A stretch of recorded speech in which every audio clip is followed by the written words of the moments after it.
Assalamualaikum warahmatullahi wabarakatuh. Alhamdulillahirrabbilalamin. Allahumma sholli ala Muhammad wa ala ali Sayyidina Muhammad.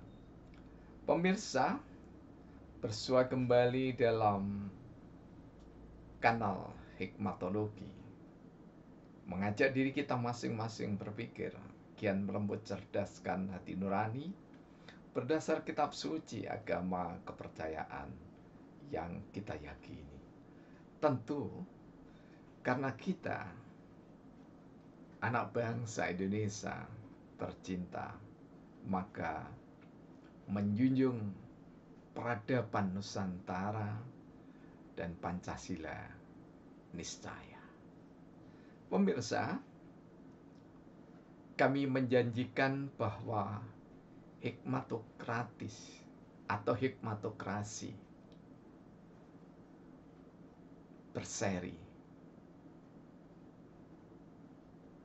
Pemikiran yang sederhana dari kami namun luar biasa dari para pejuang Indonesia tercinta ini. Kami sekedar meneruskan pemikiran-pemikiran yang syarat makna dari Yang Mulia Kiai Haji Samanhudi, kemudian ditindaklanjuti oleh Insinyur Soekarno. Tumbuh kembang dilanjutkan oleh The Smiling General Soeharto. Kemudian secara akademik dan ilmiah populer kami rentang kembali dalam serial Hikmatologi. Pemirsa, sebelum kita masuk ke arena politik yang sesungguhnya atau pembelajaran ilmu politik yang sesungguhnya, mari kita lihat betapa politik dalam ejaan Inggris atau politik dalam ejaan Indonesia yang dimaksudkan adalah ilmu politik, ilmu tentang kearifan, menggunakan kekuasaan dan kewenangan. Hikmatokratis, sebuah nama yang sangat baru kita dengar di telinga.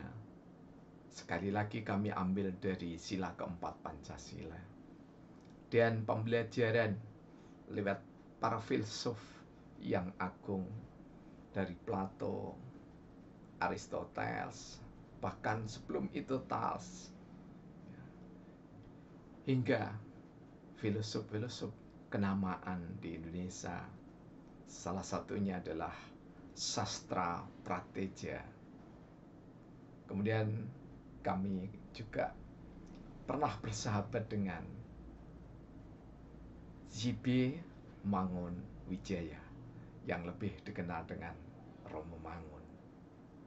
Di samping juga ada kerabat dari Frans Magnisuseno, yakni adalah Profesor Dr.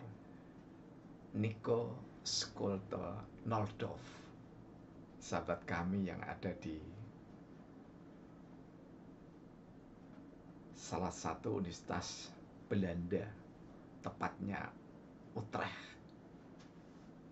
Pemirsa yang dirahmati oleh Allah, apa yang kami dapatkan dari sahabat-sahabat yang hebat, baik melalui penanya yang melesat lebih jauh dari usianya, atau yang memang sahabat pernah kami berdialog dengan beliau-beliau yang mulia, termasuk sang legendaris Kiai Haji Abdurrahman Wahid. Sejenak kita merenungkan bahwa filsuf-filsuf dan pemikir-pemikir besar atau negarawan itu senantiasa belajar dari kearifan sejarah. Karena itu, umat Islam, mukminin dan mukminat diminta untuk mengulang 7 ayat yang disebut 7 yang berulang. Nah, salah satunya adalah siratal ladzina an'amta 'alaihim ghairil maghdubi 'alaihim waladdallin. Ini adalah induk dari keilmuan sejarah anak manusia. Karena contoh baik dan contoh buruk tidak mungkin kita peroleh tanpa membaca sejarah. Karena itu mari sejenak kita mengunjungi salah satu karya legendaris 7 keajaiban dunia, yakni adalah Raja Wisnu atau Sailendra. Ada Kamadhatu, ada Rupadhatu, ada Arupadhatu. Di sini sebenarnya bangsa kita, atau lebih tepatnya embrio bangsa Indonesia, dari Sailendra sudah sangat menghargai profesi. Dibedakan antara satu dengan yang lainnya, tetapi tidak dimaksudkan menistakan. Pengelompokan itu adalah pengelompokan yang didasarkan profesi utama anak manusia. Ada 3 kalau kita melacak dari penggolongan ini, yaitu Kamadhatu itu adalah orang pada umumnya yang lebih bergelut dengan syahwat dunia. Kemudian Rupadhatu adalah orang-orang cerdik cendekia yang sudah mulai pembelajaran secara bijaksana, namun masih terikat dengan dunia. Namun ketika memasuki Arupadhatu, maka golongan ini adalah golongan cerdik cendekia atau brahmana. Dari sini sebenarnya nenek moyang kita telah merintis upaya-upaya yang disebut dengan profesional. Jadi masing-masing orang digambarkan sesuai dengan profesinya. Dan kami mencoba mengkait kelindankan dengan tanggal 16 Oktober 1905 atau 1905, di mana Syarikat Dagang Islam didirikan oleh Kiai Haji Samanhudi di Solo, yang nanti pada gilirannya akan berganti nama setelah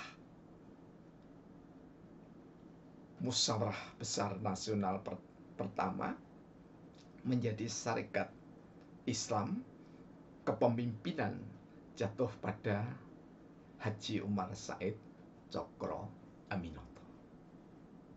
Jika kita mau jujur, maka cikal bakal kepartean di Indonesia adalah profesional, bukan berbasis massa. Karena itulah kami berupaya dari kampung Celaket Hadiningrat yang sederhana ini. Kami menghargai yang memberi nama kampung ini, yang sekarang ada di wilayah Ngayogyakarta Hadiningrat, yaitu Ananda Angki Pratama Putra Hadi Sarjana Sosial. Kenapa kami terima itu?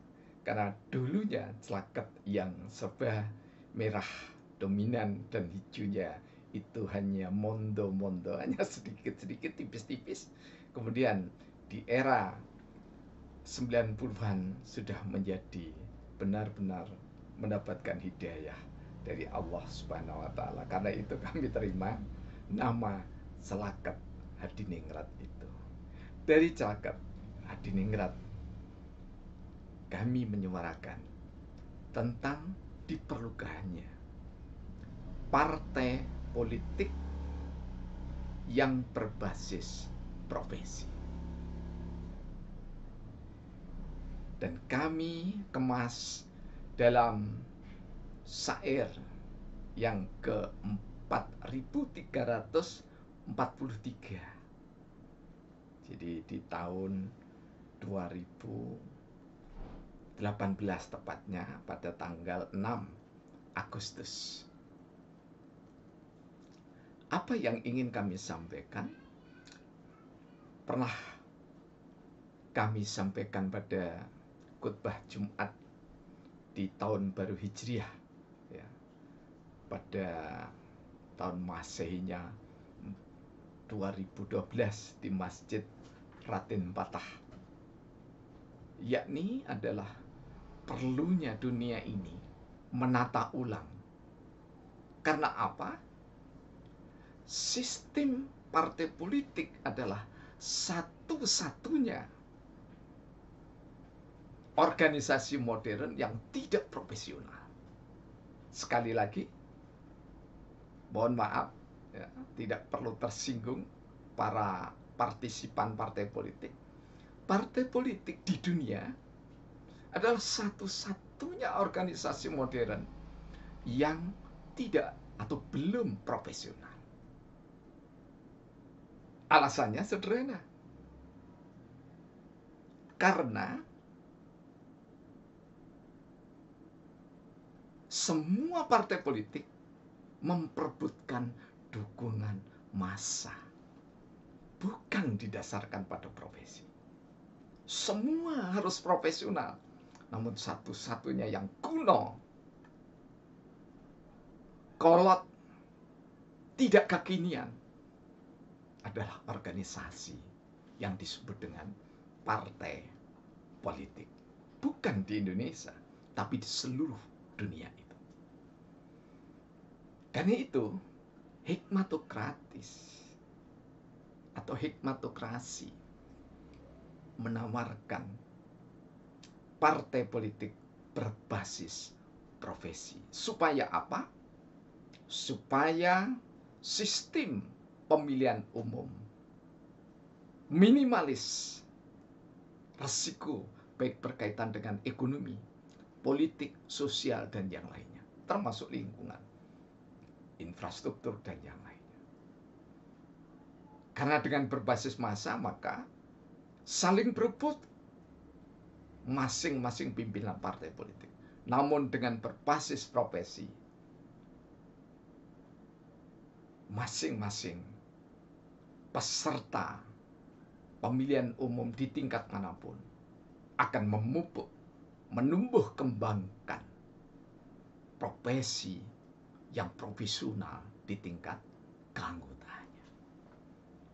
Karena itu marilah kita renungkan pemikiran sederhana yang kami dasarkan pada dasar Pancasila dan ideologi bangsa Pancasila, yakni adalah 7 golongan kekaryaan.